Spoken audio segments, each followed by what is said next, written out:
We live in a society where a lot of us have overactive nervous systems. Now, I believe the reason for this is because a lot of us are like overworked, we're overstressed, we're overstimulated, we've got too much caffeine and sugar in our systems, causing our nervous systems to be overactive. We're not actually taught about the importance of our nervous system, which plays a huge part to how we operate as a being, how we show up in the world, how we manifest. And a lot of us, again, we have overactive nervous systems. We spend too much time in survival mode in the sympathetic nervous systems. So I wanted to make this video that's going to give you the 13 signs that you have an overactive nervous system, and then I'm going to give you ways on how you can calm your nervous system, okay? So before we get into it, hey guys, I'm Laura, and I make videos that will awaken your awareness. So we're going to jump in with the number one, and that is anxiety. If you're experiencing anxiety, then that's because you've got an overactive nervous system, but there can still be an underlying reason as to why you have this anxiety, okay? Number two is panic attacks. Number three is nervousness. Number four is insomnia. Number five is breathlessness. Number six is palpitations. Number seven is you cannot sit still. Number eight is having an inability to relax. Number 9 is being jumpy or jittery. Number 10 is poor digestion. Number 11 is fear. Fear is a really bad frequency that you do not want to be tuned into too often or at all, really. Number 12 is high blood pressure, and number 13 is high cholesterol. So these are 13 signs that your nervous system is overactive, and if you can relate to these, and then there's a good chance that yours is overactive. Like I say, most people do have overactive nervous systems just simply by the way we're living. So now I'm gonna run through all the things you can do to calm your nervous system. Okay, so these are the things you can do to calm your nervous system. Humming. Something as simple as humming will calm your nervous system. Things like that are great for like when you're out and about. Like you don't need anything with you to be able to do that. It's just something like if you can notice while you're out and about, that your nervous system's overactive, then something as simple as humming will calm you down, and it's just great because you don't need anything else for it. Another thing is listening to calm music. So obviously, like if you're, say, a fan of rock, that's not the sort of music you're going to want to listen to calm your nervous system down. So you have to find actual calming music. And this can even be things like certain frequencies. There's certain frequencies that we can listen to that's really good for us. So I would highly recommend looking for either calm music or a specific frequency. Another one is deep sigh.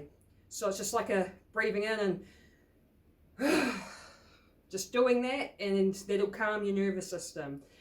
Shaking, exercising. Exercising is great for like calming the nervous system, obviously, but also if you're feeling like negative emotions, you feel like you're tuned into these negative frequencies, it could be anger, frustration, or whatever. Exercising, where you're just moving your body, you can like channel that anger, that negative energy into motivation in a workout. And I guarantee by the time you finish that workout, you'll be in a more calmer state, and that negative energy will be out of your system. Another one's yoga, touch therapy, gargling.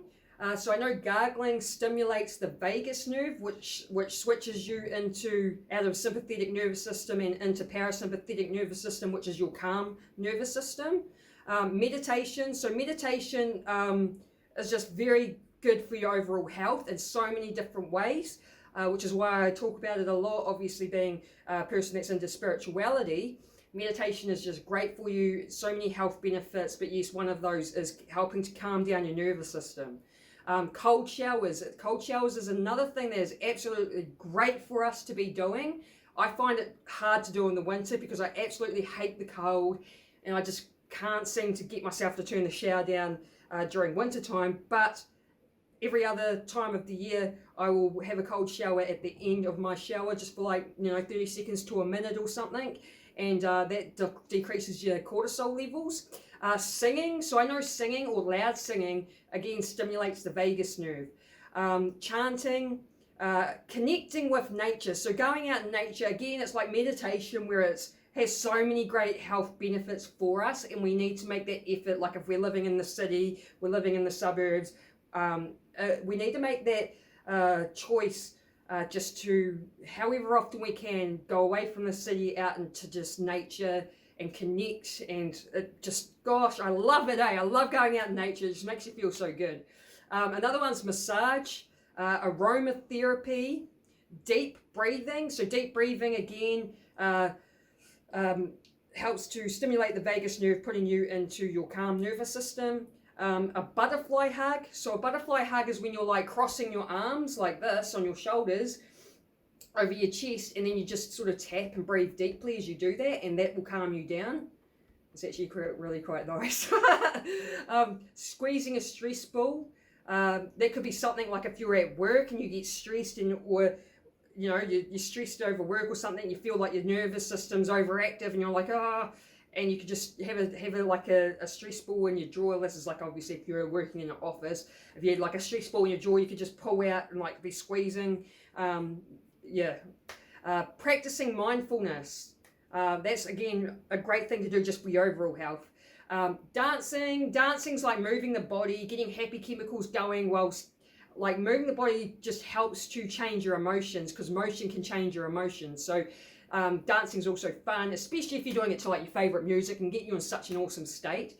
Connecting with loved ones, placing your hand over your heart with deep breathing, and put awareness in your heart. When you put the awareness in your heart, you're connecting to your heart a lot more, you know what I mean? Like you're living in here instead of being up in here. And yeah, just deep breathing like this, and that'll calm you. Petting an animal. Petting animals releases oxytocin, which is the happy chemical in the brain. So that helps, you know, getting your nervous system to calm down. Doing art, or I think even just having any form of creative outlet. I think everyone needs some type of creative outlet, which can come in so many different forms and so many different ways. But I honestly think, because we are creative beings, we have like our parasympathetic nervous system is the creation nervous system. And I just believe if you haven't got some sort of creativity in your life, incorporate some sort of creative hobby and outlet somehow. Gentle touch is another one. Regular self-care. So self-care is really important. Some people kind of abandon themselves in that sort of way, but you shouldn't. You should definitely take the time to practice self-care for yourself. Tapping is another one. Laughter. Again, laughter stimulates the vagus nerve. Gentle tickling, I wouldn't like that one because I absolutely hate being tickled. I'm a very ticklish person, but gentle tickling can work. And the last one is body therapy. So these are the different things we can be doing, and some of these are great because you don't need anything to be able to do them. So if you're out and about doing whatever during your day, you could be at work, you could be off hanging with friends, you could be doing whatever it is you're doing, and you feel like, your nervous system's overactive. It's like, cool, you don't need anything. You just simply start breathing deep, and that'll calm you, or just do a deep sigh, or just start laughing about something. Like, don't take life so seriously and just look at the funny things in life, you know what I mean? Even laugh at yourself sometimes, just making that choice. Like, it's what it really comes down to is self-awareness. Awareness is key, like, in life. Just self-awareness is what will really change your world. So if you have that self-awareness where you're like, you can acknowledge when your nervous system's overactive, and then because you can acknowledge it, because you have the awareness to acknowledge it, then you can make that choice to, okay, I need to calm my nervous system. How can I do that? Well, I've just given you a list of things. You can pick out whatever you want out of that list that resonates with you. So not everything resonates with me. I'm not a huge fan of yoga, mainly because I'm not flexible, because of like my back, got a back issue, things like this, which caused me to have really tight muscles in my legs. And so I've given yoga a go a few times, but I find it difficult for me because I don't have the flexibility. I feel like I can't really do the positions or the postures properly because of it. And I just find it's kind of too difficult. It just doesn't feel like my thing. I kind of wish it was. I have really given it a go, but it doesn't really work well for me. But you just choose whatever resonates with you out of that list, write them down, keep them in mind, whatever. And then again, having that self-awareness, so you can catch yourself out when you've got an overactive nervous system, and you're like, okay, cool, I know exactly what to do to calm it. And then you just do the things off your list to calm it. And again, like, you've got these things on this list that you don't need anything, so you can just do it wherever you are. It doesn't matter. You can just feel like, oh, I've got an overactive nervous system right now, so you just sit there and just start breathing deeply, and then just do a big deep sigh, and you'll feel your nervous system calm. The other thing is meditation was one, right? But I highly recommend incorporating meditation into a daily routine, and it doesn't have to be for a long time. Like, if you push for time, it's just good to like sit down and have some quiet time to yourself, literally just to yourself. Even if you have kids, like, kids, go play. And you need 5-10 minutes of quiet time to just, it's really beneficial for your health and for you to do that. And again, it can only be 10 minutes. You just sit down in a room by yourself and just breathe deep and just sort of go within and connect. If you incorporate it into a regular routine, it's the same thing as like when you're gymming. Consistency is key, right? So if you're consistently doing it, you're going to more likely have a calmer nervous system anyways. Whereas people who aren't meditating, who are drinking too much coffee, are the ones that are going to be constantly in an overactive nervous system. But at the end of the day, it just comes down to making those healthy choices for ourselves. Like, I can lead you, like it's that saying, you can lead the horse to water, but you can't make it drink. It's up to you to make these choices for yourself. But I hope you like this video. If you got some sort of value out of it, give me a thumbs up or even write a comment. And if you like this sort of content, then subscribe and hit the bell notification, because I make daily videos on my channel. I hope you have an awesome day. I hope I see you on the next video. Peace.